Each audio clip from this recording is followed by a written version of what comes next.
গরম ভাত, তার সাথে একদম পারফেক্ট ঝিঙে পোস্ত।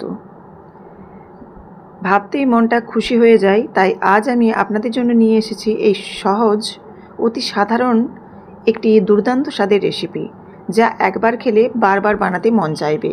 আর আজকে আমি এই ঝিঙে পোস্ত রেসিপিটা বানাবো কিছুটা বাঁকুড়া স্টাইলে। তো চলুন, এই ঝিঙে পোস্ত বানানোর জন্য প্রথমে কড়াই সরষের তেল দিয়েছি, তারপর তেজপাতা, শুকনো লঙ্কা আর গোটা জিরে ফোড়ন দিয়ে দিলাম এখানে কুচনো পেঁয়াজ। পোস্ত রান্নাটা কিন্তু সরষের তেলেই সুস্বাদু হবে, তাই অবশ্যই আপনারা সরষের তেল ব্যবহার করবেন। কুচনো পেঁয়াজটা দেওয়ার পর খুব ভালোভাবে নাড়াচাড়া করে নিলাম। পেঁয়াজ দিয়ে ঝিঙে পোস্ত এই রেসিপি কিন্তু দুর্দান্ত খেতে হয়। একবার হলেও আপনারা বানিয়ে দেখতে পারেন। কেন কি আমরা পোস্ত বললে আগে নিরামিষের কথা ভাবি, কিন্তু এরকম পেঁয়াজ দিয়ে ঝিঙে পোস্ত দুর্দান্ত খেতে হয়। তো দেখুন, এখানে পেঁয়াজটা যখন হালকা একটু ভাজা হয়ে গেছে, তখন এর মধ্যে ডুমো করে কেটে রাখা আলুটা দিয়ে দিলাম। আলুটা দেওয়ার পর এবার নাড়াচাড়া করে নিচ্ছি একটু লবণ দিয়ে।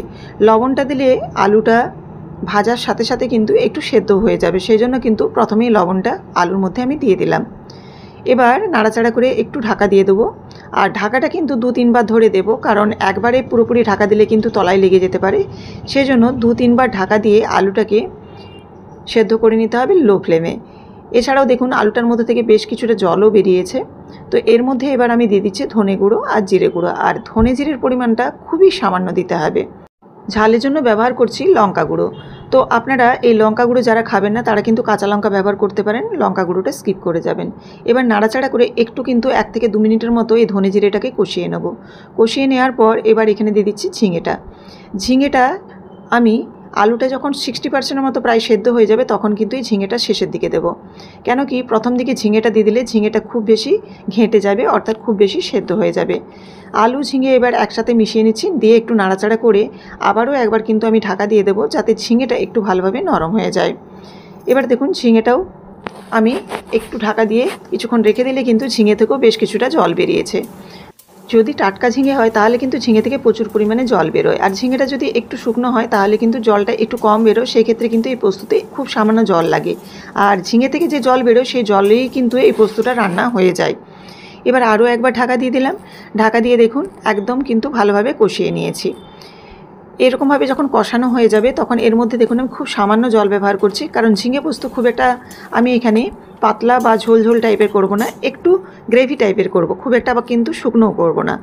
তো এবার এখানে জলটা দেওয়ার পর জলটা ফুটতে শুরু করছে, আর এদিকে আমি পোস্তটাও বেটে নিলাম।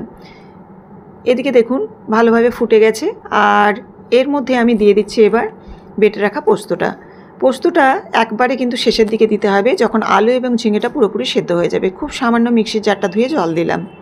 এবার নাড়াচাড়া করে মিশিয়ে নিতে হবে। আরও 1 থেকে 2 মিনিট কিন্তু এবার ভালোভাবে ফুটিয়ে নিতে হবে।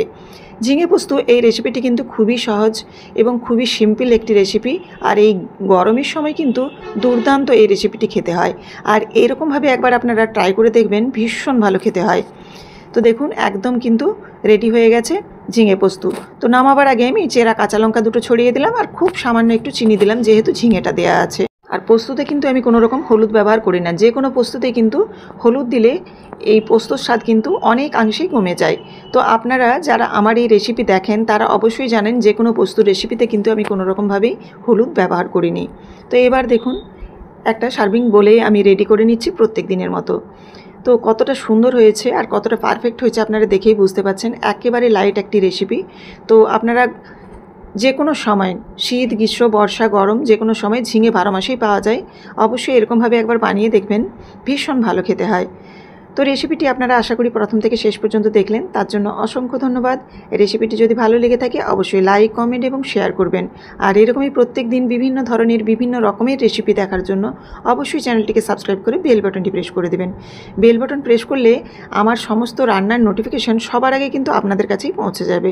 তো দেখুন, এই গরম ভাতের সাথে কিন্তু এই ঝিঙে পোস্ত রেসিপিটা দুর্দান্ত লাগে।